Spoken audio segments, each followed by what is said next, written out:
today. That's why I have my jeans on today. Okay, so the skeleton, chapter 7. Yoo-hoo! How you doing? Oh.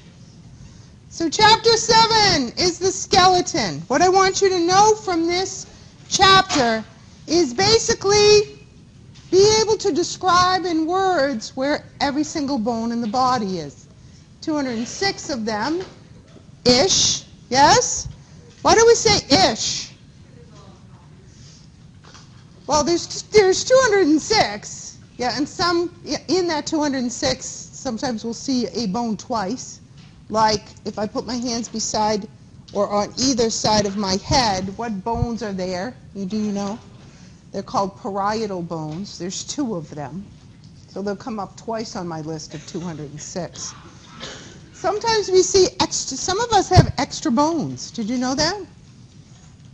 We're not all exactly the same. Some of us are all weird.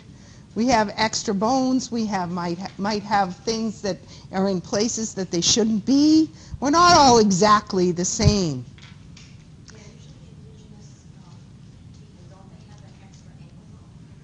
An extra ankle bone? An extra bone in your ankle. They might have little bones, but not an extra big bone in their ankle. Right. Yep. So, 2 parts of the skeleton. Axial skeleton, appendicular skeleton. We learned that from the last chapter. In this diagram, which you will see again, and where will you see this diagram again? On your next lab exam. The bluish part is what? That's the axial skeleton. The beigeish parts are the appendicular skeleton. So today, we're going to describe in words where all of the bones are. And we're going to start at the top. We're going to start with the what? The skull. Now the skull consists of 2 parts. Your face, which are called facial bones, and the football cap that holds your brain in there. What's that called? The cranium. Okay? So the skull consists of those 2 parts. So we have facial bones, we have cranial bones. 2 bones. We're done, right? Yeah, no. Because it's not 2 bones, it's a whole bunch of bones that have done what? Not fused together, and I could crack them really hard and break them apart. But they're held together very, very tightly. When we talk about joints, we're going to talk about an immovable joint that's held together with fibrous cartilage. Okay? And that is a suture. So when we look at the skull, we see different bones very tightly held together. If I look, what the heck is this?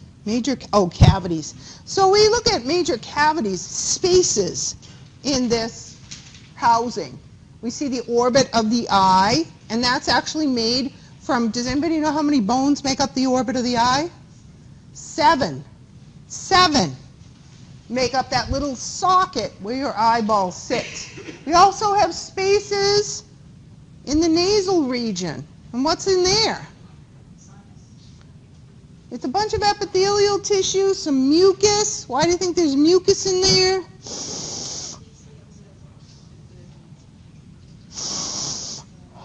Because you're breathing in that nasty air from the outside. Mucus is going to help you do what? Trap all that nasty stuff before it gets down into the respiratory system.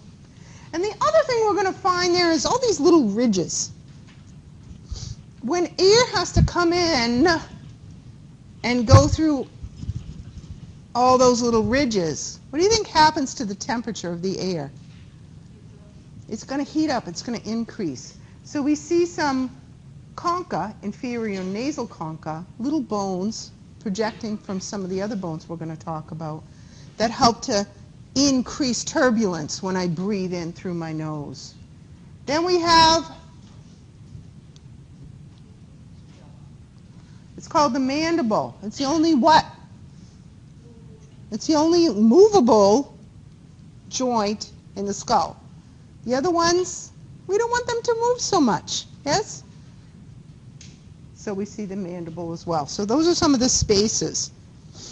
Now, I highly suggest when you got your textbook, you got some goodies with it, right? One of the things you got with it was this little green book. It's like a little atlas. Does everybody know what I'm talking about? Yeah. Okay. Bring that out, because now's the time to use it.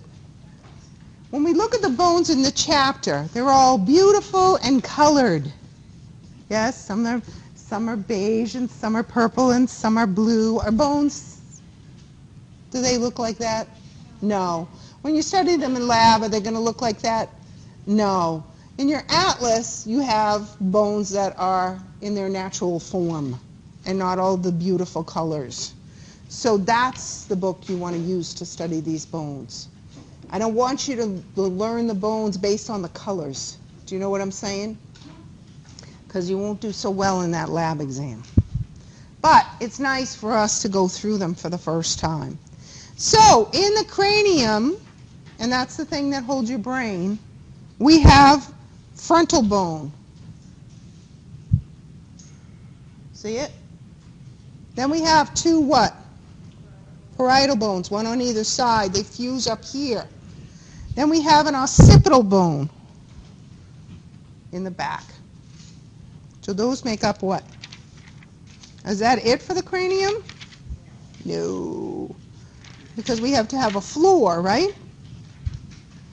I'm going to come back to that diagram in a minute.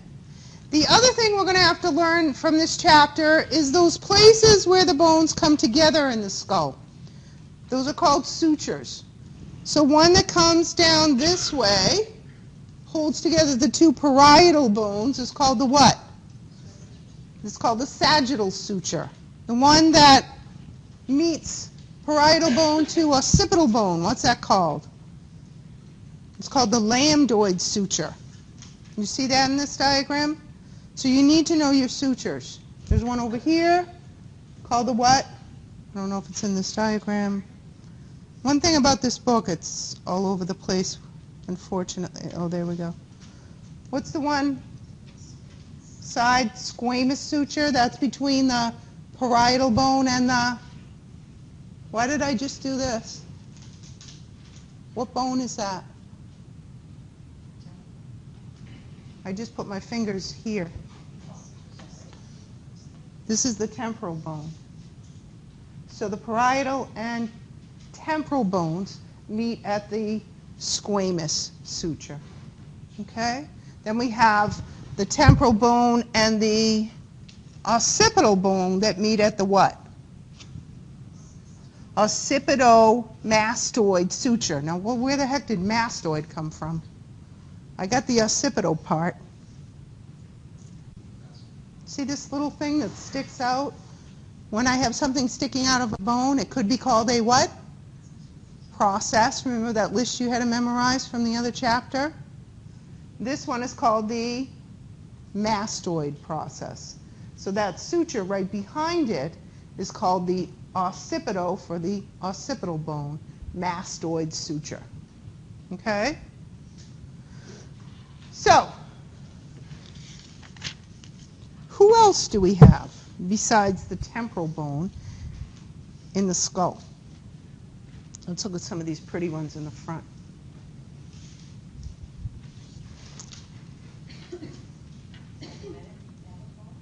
There's one I can't really see. I can only see a very little bit of it. And to see it, I have to go down and dirty and get inside the where the heck is that diagram?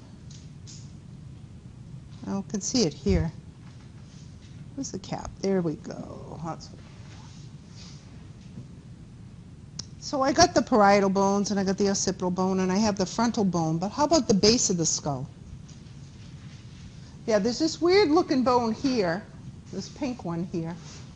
It kind of spans the whole bottom, and it's sort of got little wings. When you look at it by itself, it reminds me of a bat. It's called the sphenoid bone. So when you look at the skull from the side, you can only see the little wing part that's sticking out the outside. There's another one in the front that helps to form that base of the skull, and that's called the ethmoid bone. You can only see a little bit of it up here, but some of its little projections are those things that are going to help air move through the nasal passages. So the ethmoid bone and the sphenoid bone are also part of the cranium.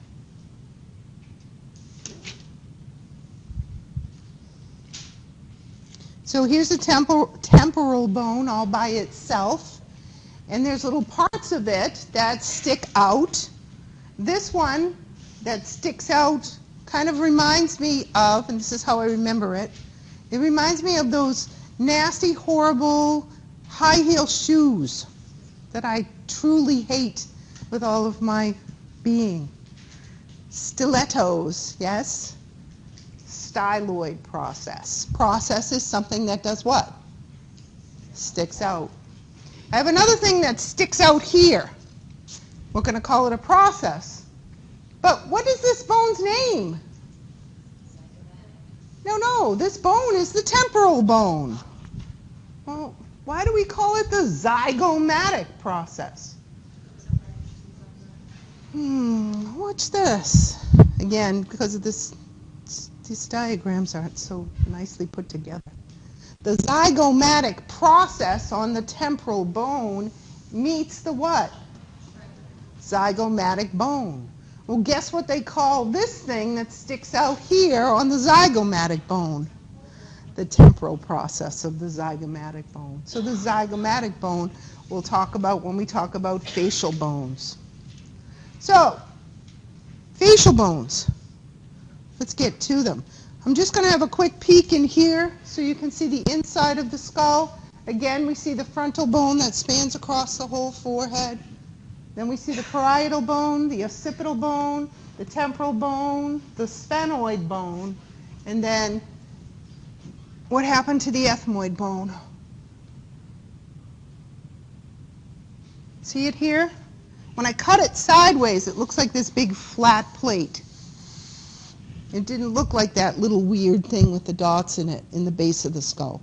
So it's a little bit different from the side. It's got those plates that I was talking about. When we see it by itself, we'll see some of those little plates that stick out. But that's the ethmoid bone. It forms something called the perpendicular plate. When I breathe in, I breathe air in. What? Two nostrils. There's kind of two sides. What's that called? It's called the nasal what? Wall, or what's a wall? Another word for a wall. Begins with an S. Septum. So part of that is this bone, the perpendicular plate. Most of it is actually cartilage that kind of comes off of that bone. The vomer is another one we see when we see that side view, and we're going to talk about that during facial bone discussion, but that's right here, and that's what's going to help form that septum.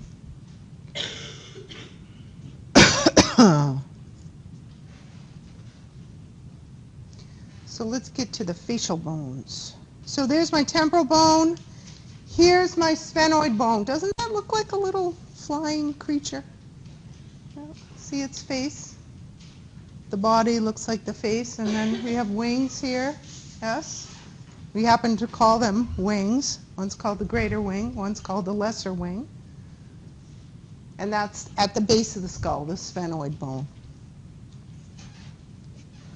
This is our ethmoid bone all by itself. So when we get that side cut this way, we see that plate. So there's the perpendicular plate that we saw in the side view. Do you see how all of our different views, we can see something very, very different? And then we have all of those other little plates that come off the side in the ethmoid bone. And we find the ethmoid bone behind the nose. So, first one they talk about in the face is the mandible. And the mandible is that only movable bone.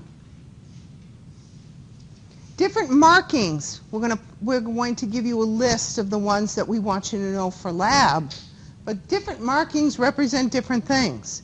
They might represent a muscle pulling on something, and that usually gives me a thicker area. There might be a process where it articulates with someone else. Or there might be a hole. And the holes usually, what's going in these holes? Yeah, nerves, blood vessels. This one has a big one. It's called the mental foramen. And then we have a littler bone that sits on the top that holds the other part of our teeth. By the way, the bottom mandible holds our bottom teeth. What are teeth made of? Bone, yes. And they're covered, though. They're covered with an extra little something. Because they constantly have to do what? They have to constantly grind against each other. Because when you chew, they're covered with something called enamel. And the enamel is the strongest, hardest substance in your body. Much stronger than bone is. And that's what's covering your teeth. They sit in little joints, and we'll learn that in the next chapter, called gomphosis. The top teeth are held together by this little bone in the face. That guy is called the what? Maxilla. So we have a maxilla and we have a mandible. And that's two guys that are going to help hold our teeth in. This makes an awesome bonus question. How many bones make up that little socket or orbit of the eye? So before we talk about that, we have a couple of other bones to mention. We have cheekbones. They start here and go to the side. Not all the way. Actually, the temporal bone comes and meets to make this arch. So there's two processes. What are the two processes that make this arch? The zygomatic process and the temporal process of the zygomatic and temporal bones. So when you put your blush on in the morning, that's what you're going across. The zygomatic bone is the little blue guy there in the front. Then we also have right at the bridge of the nose is mostly what? It's cartilage.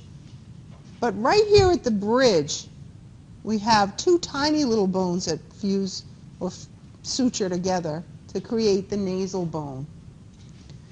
Then we have a tiny, tiny little bone on here. It's the little green bone. It's got a big hole in it. It's called the lacrimal bone. Do you know what the hole is? It's where tears are let out into the eye socket.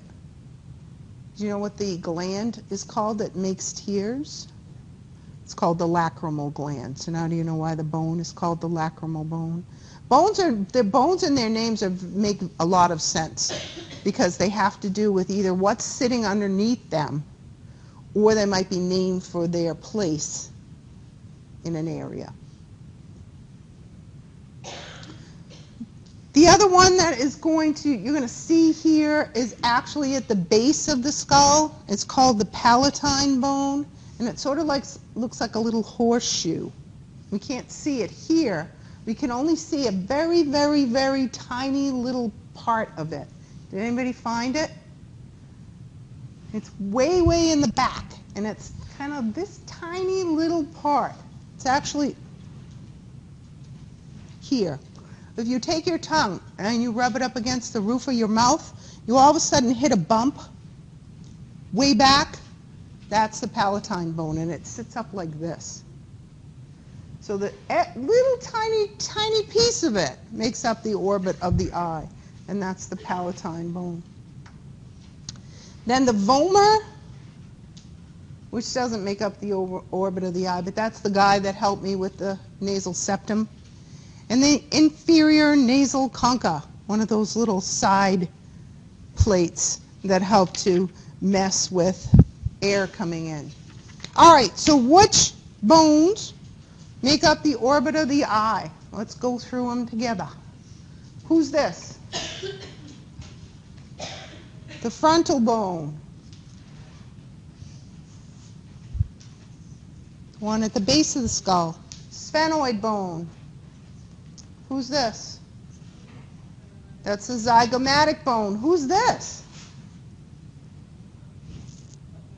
That's actually the maxilla. So it doesn't just sit here, it actually goes up here.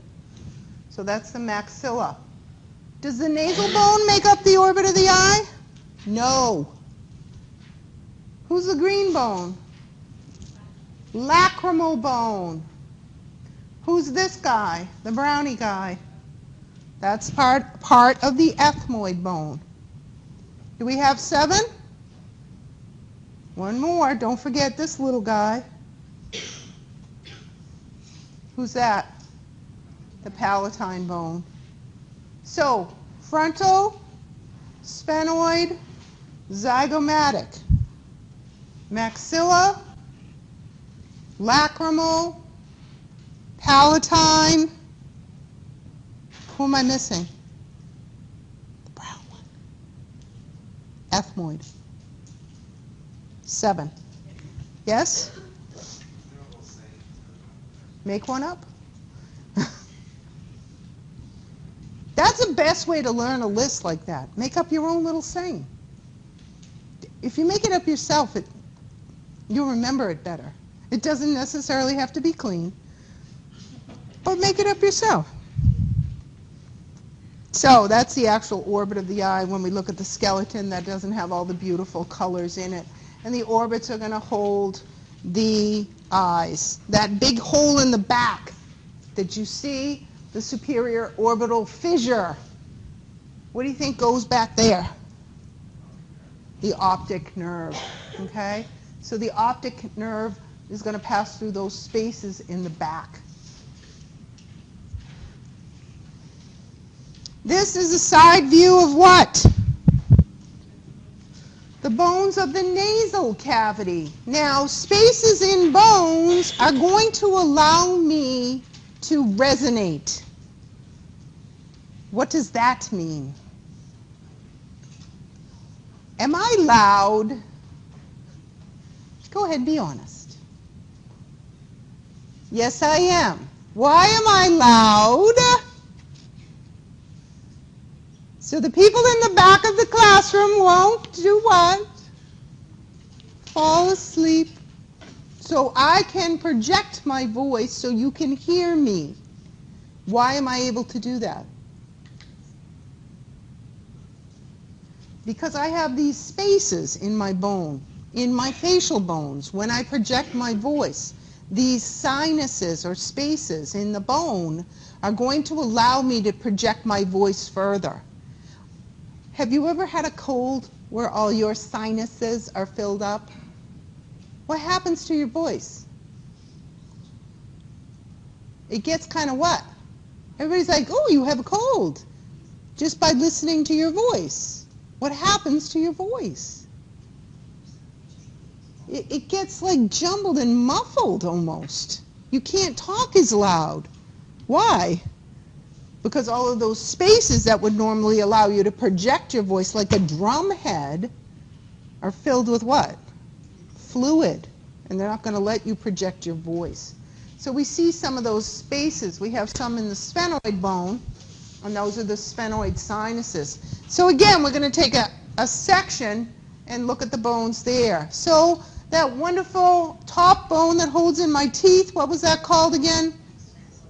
The maxilla. In that little tiny one that looks like a horseshoe, palatine bone, that makes up the palate. Most of your palate is what? It's not the palatine bone, it's the maxilla. So the roof of your mouth is mostly maxilla. Then we have some cartilage, and that's going to join these two bones together.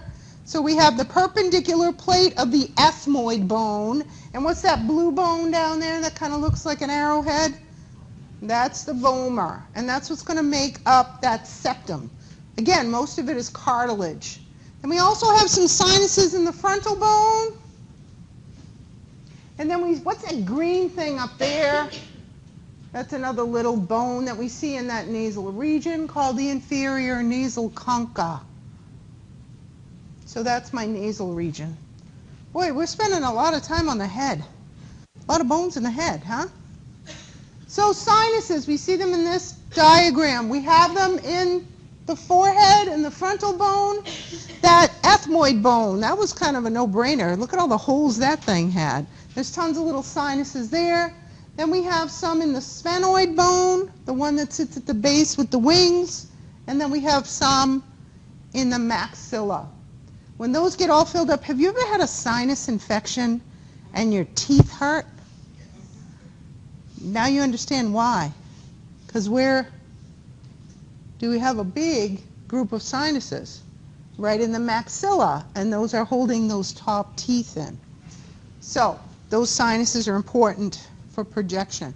Then we have this one little bone, and it's not here. It's here.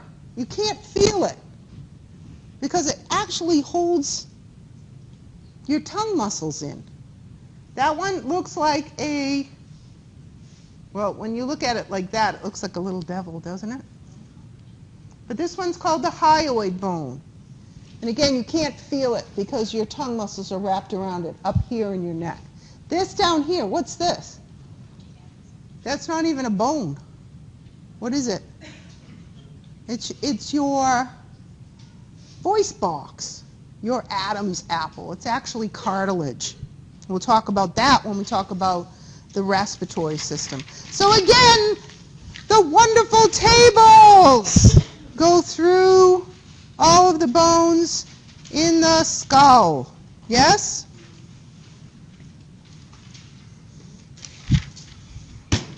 Next. What's that? The vertebral column, your spinal cord, all of the wires in your house. Yes? Have you ever been in the basement? Go to the basement, look up. If you have an open basement, you see a whole bunch of wires, right? And they're kind of wrapped around, hopefully, if your house is built to code, they're wrapped with some tie wraps, right? That's the spinal cord of your house.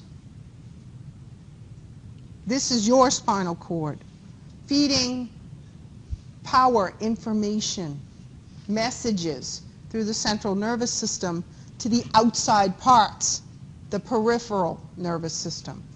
The nervous system's coming up, so brace yourself. It's a bumpy ride. Yes? So that's your wires in your house, and they fit into your spinal cord. That's really important that I don't twist or break any of my wires, yes? So we have bone protection for our spinal cord. And this is called your vertebrae or vertebral column. How many bones in the vertebral column? Well, let's do some math. We have 7 on the top. They're called cervical vertebrae. We number them C1 through C7. Then we have 12 that kind of hang around the rib region called the what? Thoracic. They're part of your thoracic cavity. What's that so far? 7 plus 12 is 19. Then we have some that kind of hang around the back region, 5 to be exact. That is your lumbar vertebrae. Then we have this one that's kind of shaped like a hand. It's called the sacrum. It's actually 5 little bones that are fused together, but it's actually one. And then we have this little one hanging down at the bottom. Believe it or not, it used to be 4 little bones, but it makes one. It's called the coccyx. So how many bones in the spinal column proper? So how many? 36? Let's not call that 5 and let's not call that 4. Say it again.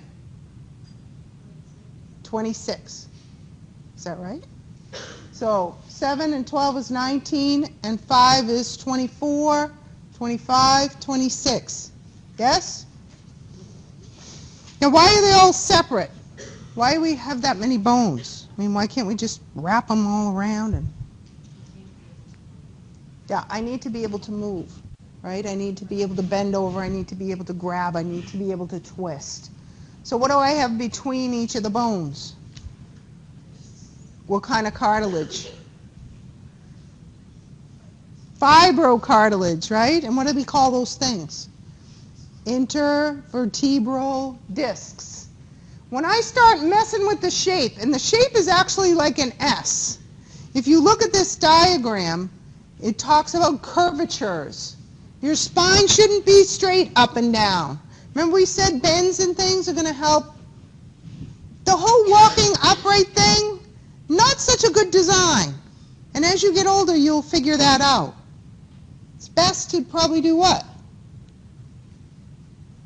Walk on all fours, because there's not so much pressure on all of these bones from the top down. So we have an S. S-shaped curve. We start with the cervical curvature from the 7 cervical vertebrae. We come out and back around with the thoracic curvature and then the lumbar curvature. So our spinal column should be shaped like an S. When the shape starts to get messed up, what might result? Problems doing what? Moving. Lots of pain. If I start pressing and squeezing on nerve groups, it can cause me a lot of pain. So these are some examples of mistakes in the curve. Scoliosis, we're going this way instead of this way. Kyphosis, we kind of exaggerate that upper curve. And then lordosis, we exaggerate the what? The lumbar curve. What is this, woman? Yeah. So when you have a big weight that pulls on the front, you're going to mess with your lumbar curve. And that can cause problems with what? Pain in the back region. So it's important to have those curvatures. This diagram shows us some of the really strong ligaments that are going to help hold my spinal cord in place. We see the intervertebral discs. We also see some spaces called the intervertebral foramina between the vertebrae holes.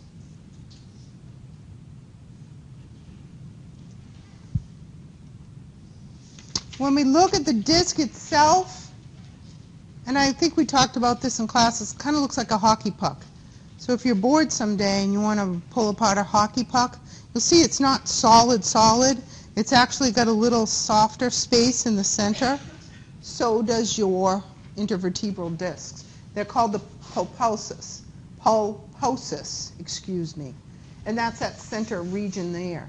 And then we have fibers tight around. What's wrong with this guy's intervertebral disc? Something happened, maybe too much of this, and what happened to the pulposus? Kind of got squished out a little bit, weakened that fibrous region. Is that a problem? Yes, because see that little squish out portion there? What's it pressing and squeezing on? It's squeezing on this spinal nerve root. Remember, that was the wires to your house, right? We don't want to squeeze them off. If I bend a wire at my house, am I going to be able to, something's going to break down, right? Something's not going to get the power it needs. Same thing with you. If I squeeze off one of your wires, A, it's going to be painful. And B, I might disrupt the message that's getting sent to wherever that group of wires or nerves is going to. So herniated discs can be a big problem depending on the degree and where they are. And we see in this diagram here, see that little herniation? This is normal, and this is not normal. So where do you think this person is going to have problems? In the lower back, and probably where else? Legs. Because all of those nerve groups feed into the bottom of the spinal column. When we talk about the nervous system, we'll talk about spinal nerves. And we say there's a whole bunch of them that feed into the sacral region and then into the spinal cord. So all vertebrae have the same basic parts. They have a body. They all kind of stack on each other like pancakes. And they have some sort of sticky outy thing that attaches or articulates with something else. They have facets and processes. They have this big hole in the middle. What's that for? Yeah, that's where the spinal cord goes. That's a vertebral foramen. And then they have a process that sticks out the back. Now, what's that for?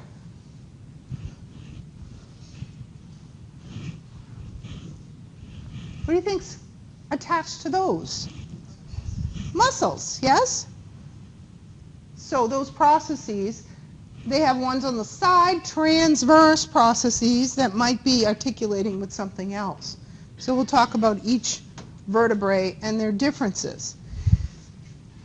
When you go to lab, you're going to have to be able to identify whether your vertebrae, all by itself, is a cervical vertebrae, a thoracic vertebrae, or a lumbar vertebrae. And the vertebrae is not going to be attached to the skeleton. It's going to be sitting there all by its lonesome. How are we going to do that? Well, I'll give you some hints. These guys, I can tell right off the bat, are cervical vertebrae. Why? Because I'm wicked smart. No, well, physically they are smaller, but we don't want to judge by size, because remember, they're going to be there by themselves. So let's find some tricks. The first two cervical vertebrae are the weirdest looking ones. C1 is called the atlas. Why is it called the atlas? Do you know? Do you know who Atlas was in Greek mythology? He held up the world. What does your atlas do? Hold up your big head. Yes? So that's the atlas. This guy over here is another view. So this is what? Superior looking from what? Top down. So it's got these little facets here, little pillows. That's where what's sitting? Your big head. If I flip it over on the bottom, we see the inferior view. And what are those little pillows sitting on? The next guy in line. Who's the next guy in line? The axis. So this inferior articular facet sits on the superior articular facet. See the word articular? This is where something else meets it. This is called the axis. Now, what's the axis? When you think of an axis, what do you think? Yeah, the Earth has an axis, right? That's what the world twirls around its axis, right? What twirls around your axis? It's the reason you can do this. So that little, if you're French, you'll appreciate this word, that little piton that sticks out the top, yes? I learned that. I'm not French, but I learned the word. Called the dens. That's what your head pivots on. So you have atlas holding up your big head and axis allowing your head to move around. Those are the first two cervical vertebrae. I know they're cervical vertebrae for another reason, because only the cervical vertebrae have one special little characteristic, and that's these holes. You know what they're called? They're on the sides, so they're called transverse, and they're holes, so they're called foramen. So all of the cervical vertebrae, you can't see them on that guy, have transverse foramen. Do any of the other guys have them? No. The other thing the cervical vertebrae has that the other guys don't have, it's little spinous process, the thing that sticks out the back. So the thing, when I run my hand down my spinal cord, of course I have ample padding so I can't feel that anymore. But you know what I'm talking about? That's all the little spinous processes of your bones sticking out. The cervical vertebrae spinous process looks like a little forked tongue. It's called a bifid spinous process. Okay? The other vertebrae don't have what? Holes on the side. What are those called again? Transverse foramen. And they have different things that are going to distinguish them. These are called thoracic vertebrae. How many do you have? 12. The spinous process isn't sticking out like this. It's pointing down. I did my weights yesterday. Worked out my what? Come on, weight guys, weight girls, you know. Muscles. Somebody said it. My lats, my latissimus dorsi, yes? Where are they attached? Yeah, to those spinous processes. Okay? They point down. The superior articular processes of the thoracic vertebrae stick up like this. Who are they articulating with? The guy above them.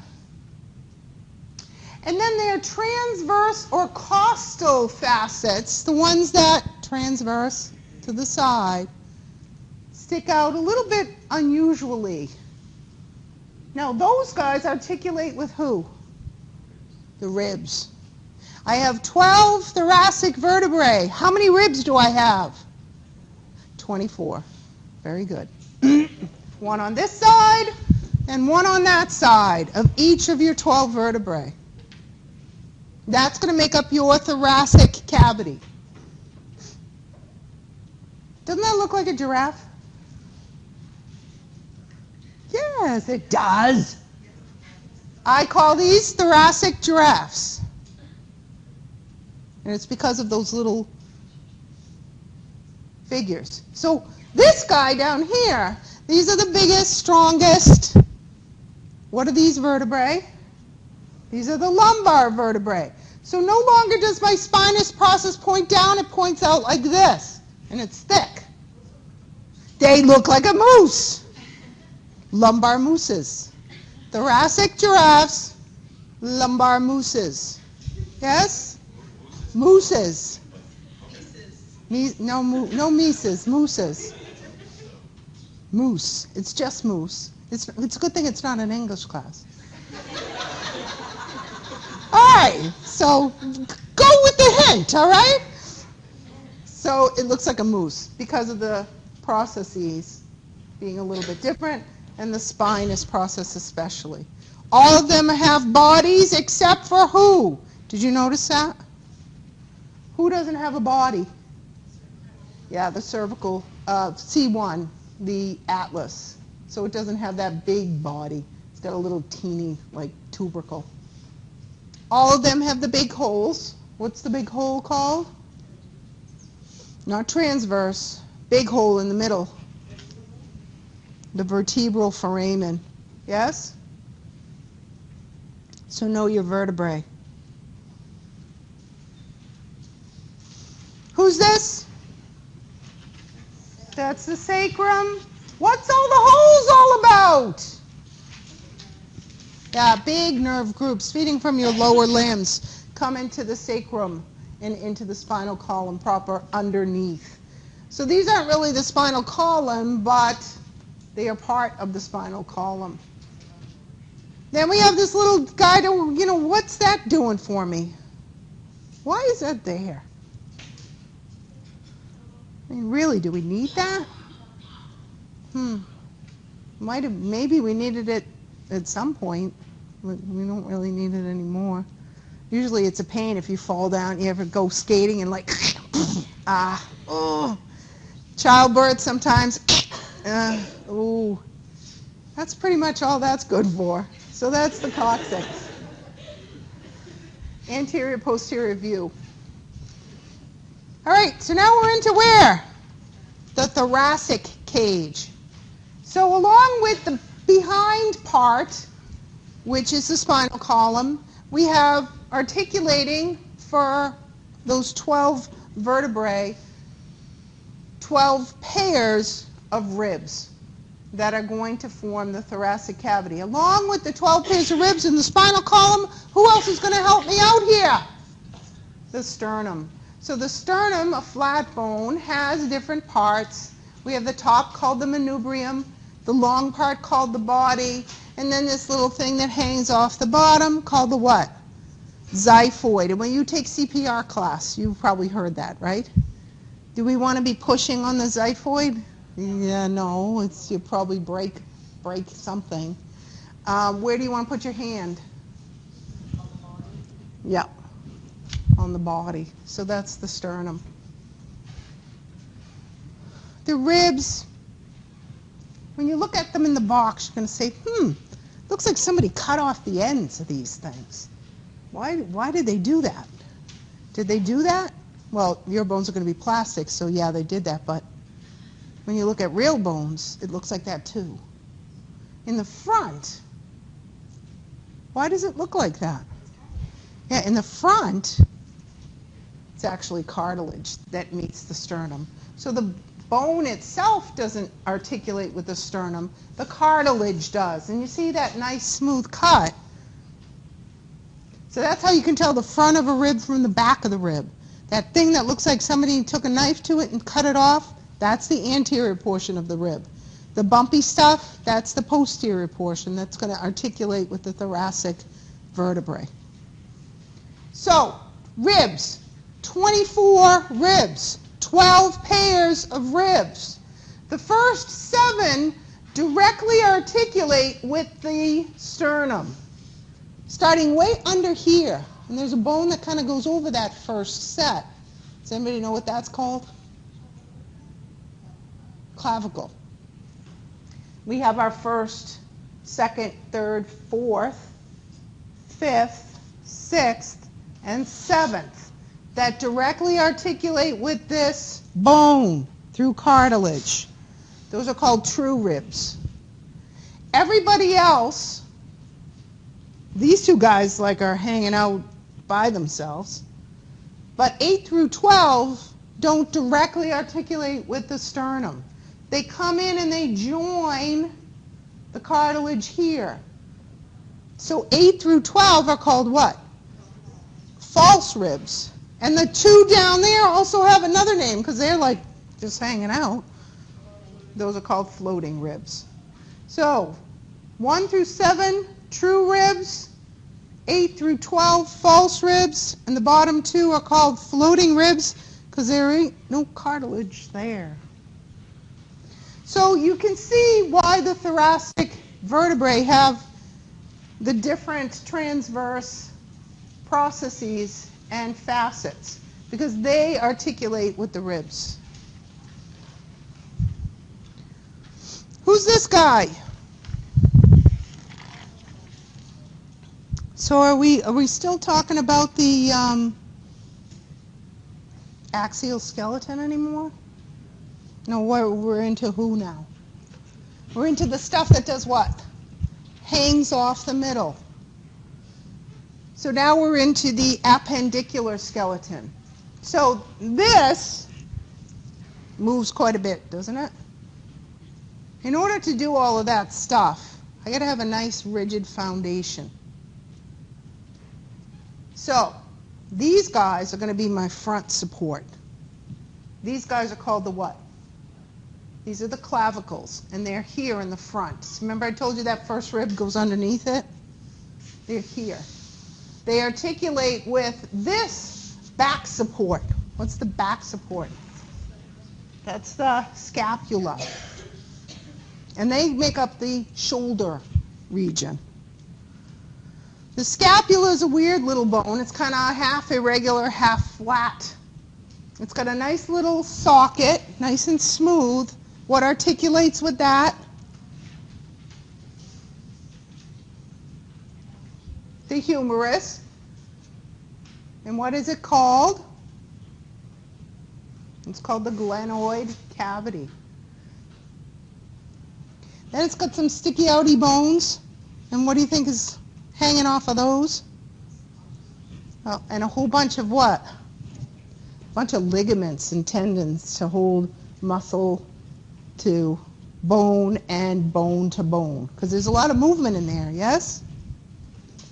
So we have a bunch of little processes where we're going to find different things hanging off. When we flip it around, this is the what part? Now remember, you're in anatomical position. You're looking this way, correct? So where's that? That's if I shoot through my arm, I'm looking at the front of it. If I flip around to the posterior aspect, that's what I'm looking at there. And some of you, if you on your back, you have that kind of hard area there, that in your upper back. That's what this is. What's this? The spine. Okay? So that's the posterior aspect. We might ask you something in lab like which one's the right one and which one's the left one.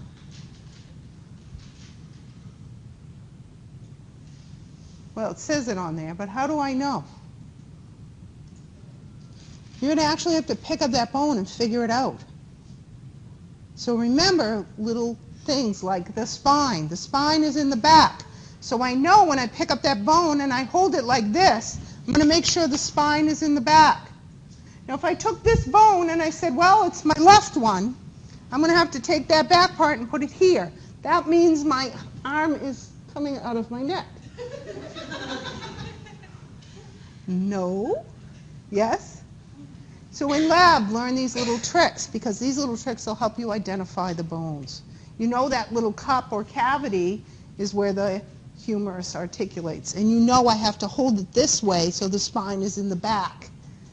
So that's where the right comes in. So that's the scapula. Now we're talking about what? The arms. The largest, longest, strongest bone in your arm is called the humerus. I don't even have to see that in the arm and I know it's a humerus. You know why I know it's a humerus? Because I'm wicked smart. No, because I look at the tops and the bottoms, the epiphysis and the diaphysis of this bone. I know it's a long, strong bone, but if I didn't know its little characteristics, I might even think it would be a femur, because it's sitting there all by itself. But I look at the top and I look at the bottom. The top of the humerus has a very short little neck and a very nice round head at the top. At the bottom, I'm going to look at the different characteristics. This is the anterior view of the bone. Again, I'm like this, correct? So I'm looking at the bone like this. This is the posterior view of the bone. Watch this. Ready? Why doesn't that go any further? It's like a hinge. See this here? The back of the bone? It's called the olecranon fossa.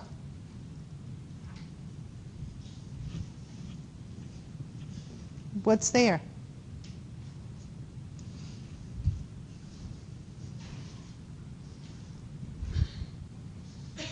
That.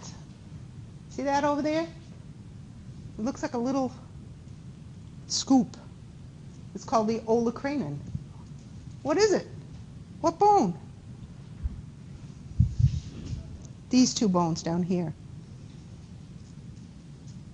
You have two down here, lower arm, anatomical position. Coming from the thumb, coming from the pinky. Coming from the thumb, you have what? The radius. The reason I call it a radius, if I look at the top of this, it's round. It's the reason I can do this. Ready? The top of the ulna, the other bone, has that little scoop called the olecranon, and that hooks to the back of your humerus. So, radius, ulna.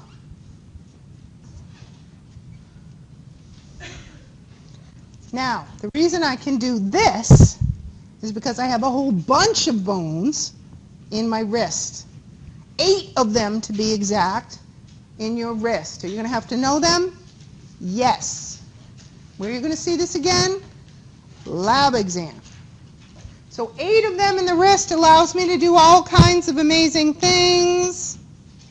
Like that. What do we call that group of 8 bones? Carpals. Now, I have how many fingers? I have 5 fingers on each hand. There's bones that come up to meet those fingers. What are they called? They're called the metacarpals. So they make up the palm of my hand. And then I have these things. Oh my gosh, I can do so many different things with those. Isn't that amazing? Those are my what? Those are my phalanges. Now each phalange, except for the thumb, has 3 bones. So how many phalange bones do you have? Huh? In one hand.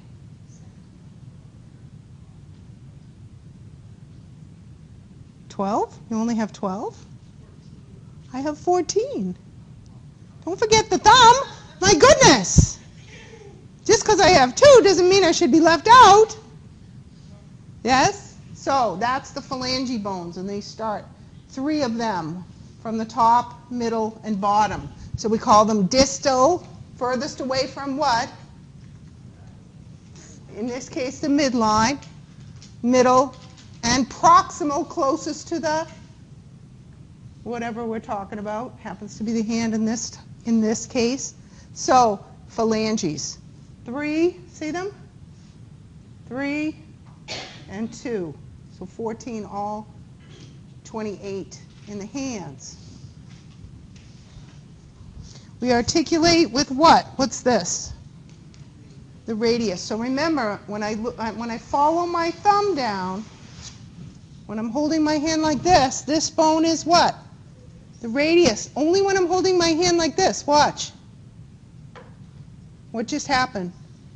The radius went over the top of the ulna. So that's why we always have to talk about things in anatomical position. Palms forward because of that. So that's my shoulder or pectoral girdle.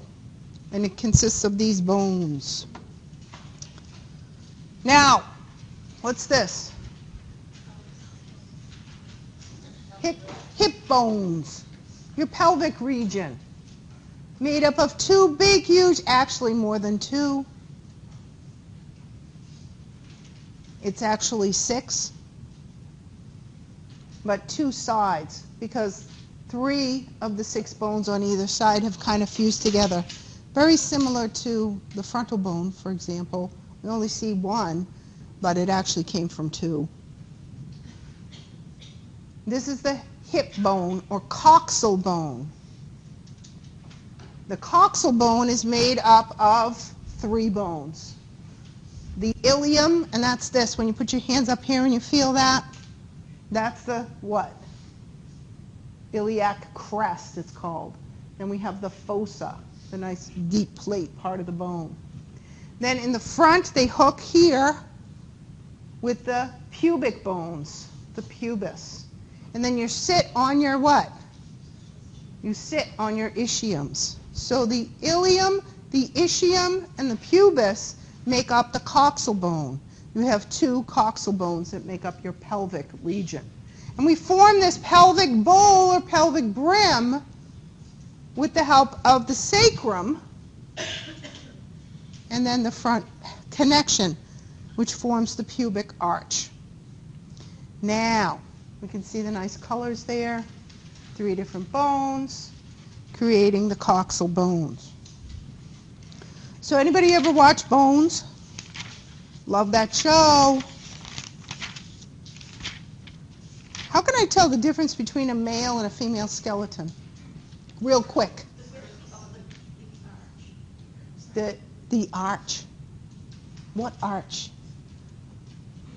The pubic arch. Now here we're going to throw in a little math. I know math can be scary to some of you, but we can handle this math. You can handle math. You're the math guy, right? You're the computer guy. Okay. You hate math. Okay. So, pubic arch. Where the pubic bones meet, they form an arch. So if I take my fingers and I create an arch like this, is that greater or less than 90 degrees? 90 degrees would be this. Yes? Okay, so if my pubic arch is less than 90 degrees, look what it does to that pelvic brim, that space in my pelvis. because of the way the bones come together, it's kind of dinky, isn't it? If I had to pass like a human head through that, that's not happening. You'd squish that head, wouldn't you? Who's this? That's a male. If I turn around and I angle the bones just a little bit differently, look what happens to the pelvic brim. Huge. So if I take that angle, and I have to use 2 fingers because I can't physically do that with only 2 fingers attached to one hand, and I do this, greater than 90 degrees, look what I did to the pelvic brim. I made it huge. Now what can I do?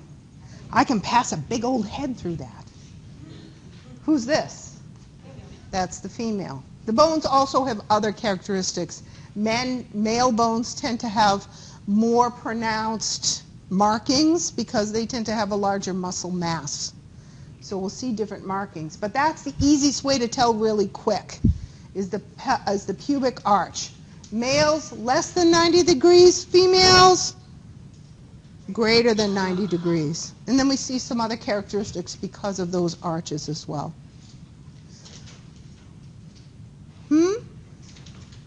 Yeah, the way the sacrum is angled because of the, excuse me, because of the angle of the coxal bones. And that's good too, because again, I got to pass that big head out there, and I don't want it smashing into that.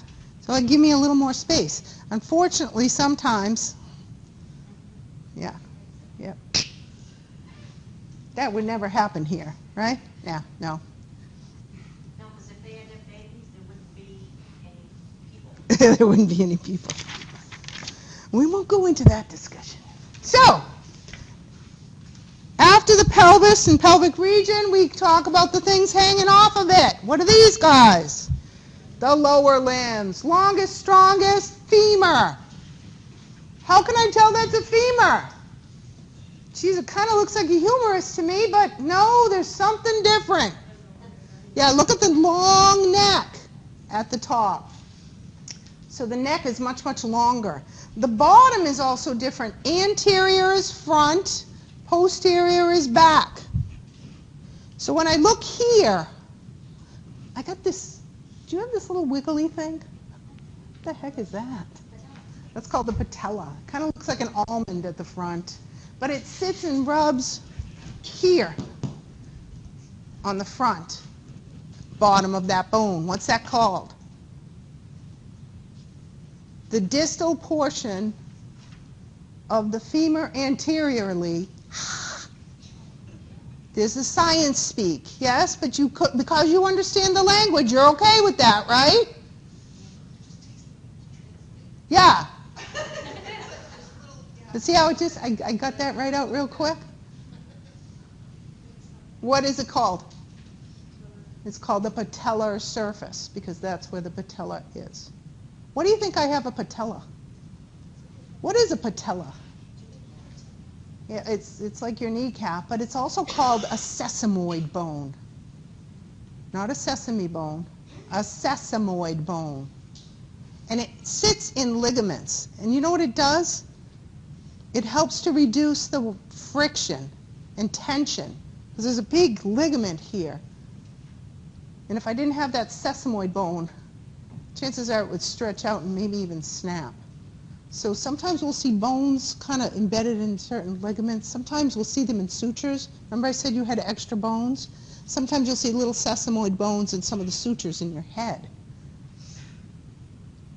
So the patella helps to reduce friction at the knee patellar surface on the front. So when I flip it around to the back, I see the places where I can do this. My hinges. The one here is called what? Middle. Closest to the midline. Medial. What is this? Lateral. Okay, so we'll see these things named based on where they are on the bone. Lateral is on this side, medial is on this side. Remember, this is posterior, so I'm this way. Yes? Good. So, the reason I can't do this here doesn't quite work as good. Not happening. Nope. It's because of the way the lower bones are arranged. A little bit different than the radius and the ulna. We have the tibia and the fibula. Tibia, big, huge one here, and it's got little places. Remember those little hinges I showed you before? They're going to fit nicely right here. This is the tibia. This is what part of the tibia?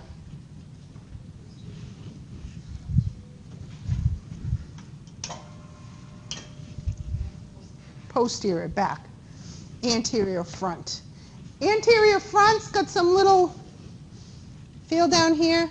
It's like a little ridge. That's your tibia.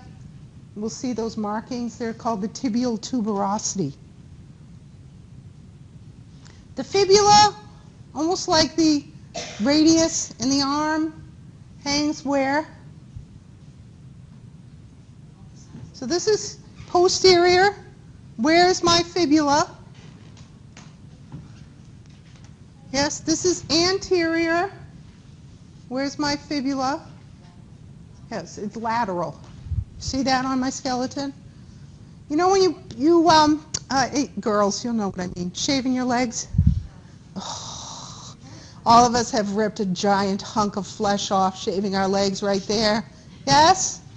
You know what I'm talking about. Guys, you're lucky you don't have to shave your legs. That's what this is.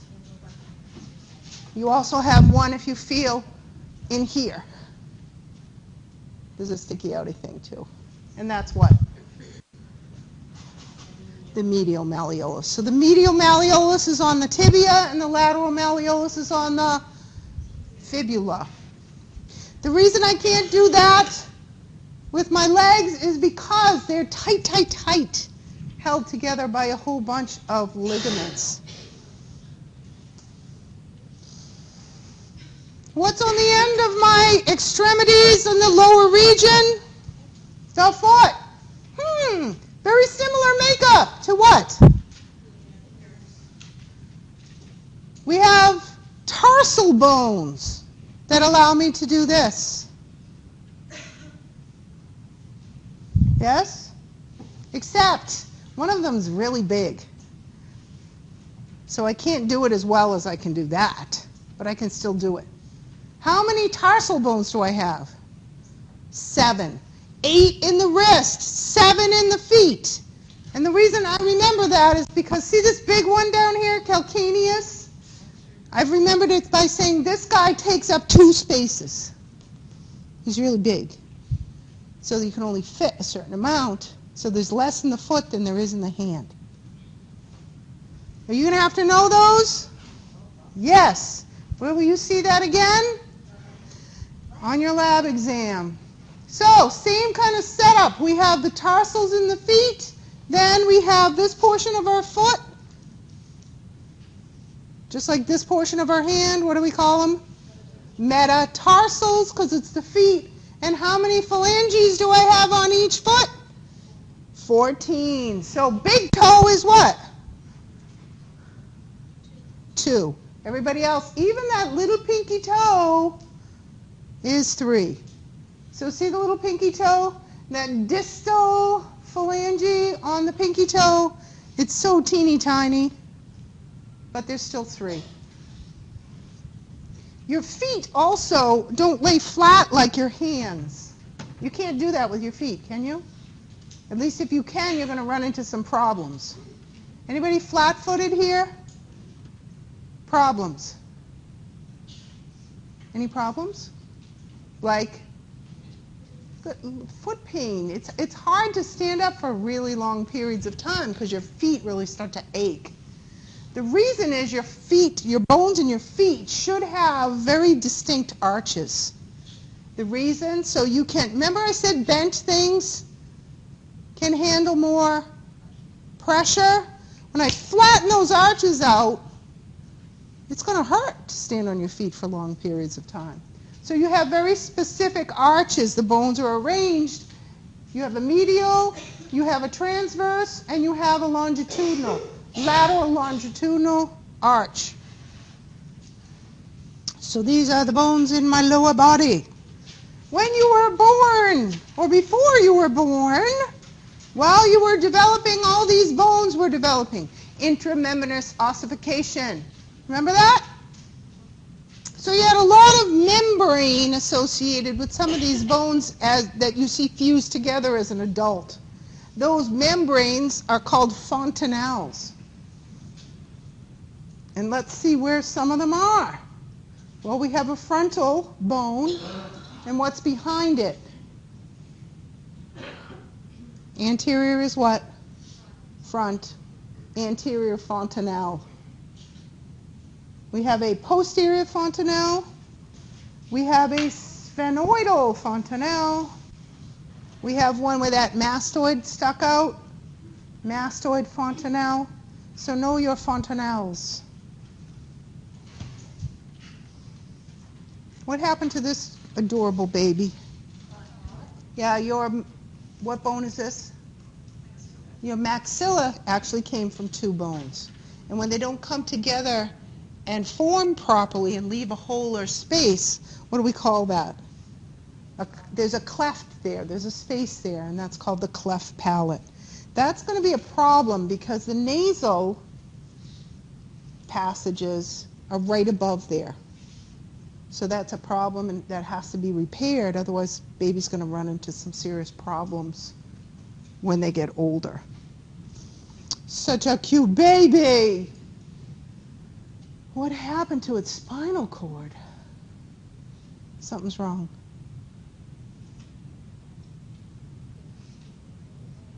When a baby is born, it's an amazing thing, yes? But they do look kind of weird. I look back, my first child, his ears are probably going to ring right now. When I looked at that first baby picture, I thought that was the most beautiful child in the world.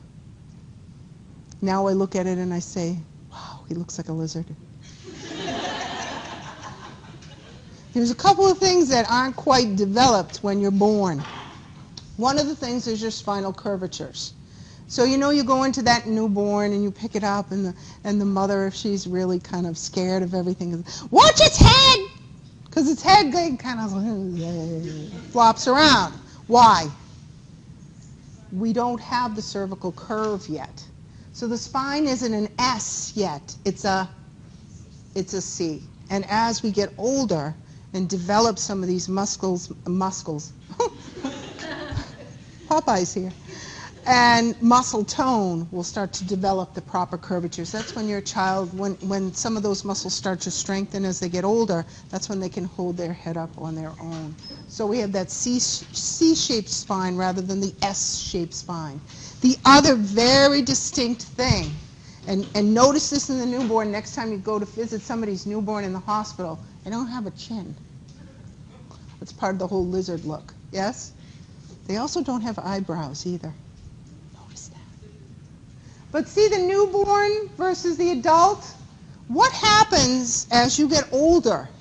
And this is a good thing for mother during childbirth, that you don't have these bones quite developed and jutting out. What are these bones? Your facial bones. So newborn has still not a lot of those bones are fused together. That'll happen later on. That's why you have to be careful for the what? The soft spot. You can actually see it pulsate sometimes, which is a little creepy. And then the adult. So as that child gets older, and if you have children, you've seen this, all of a sudden when they hit this age, they start to look different. Why? Because they have finished their development in their facial bones. They all of a sudden look like an adult. Have you said that to yourself? You're like, oh my gosh, my baby doesn't look like a baby anymore. They lose their baby face because they finally have developed their facial bones. So, that's chapter 7. Yeah, don't worry about those. You can go. Make sure you sign the sign-in sheet. If you have a few moments to take one of those little quizzes, you don't have to, but you can. I will open up the Chapter 7 quiz. It will be due before class on Tuesday. We will get through Chapter 8 on Tuesday. You know what that means? Test foramen.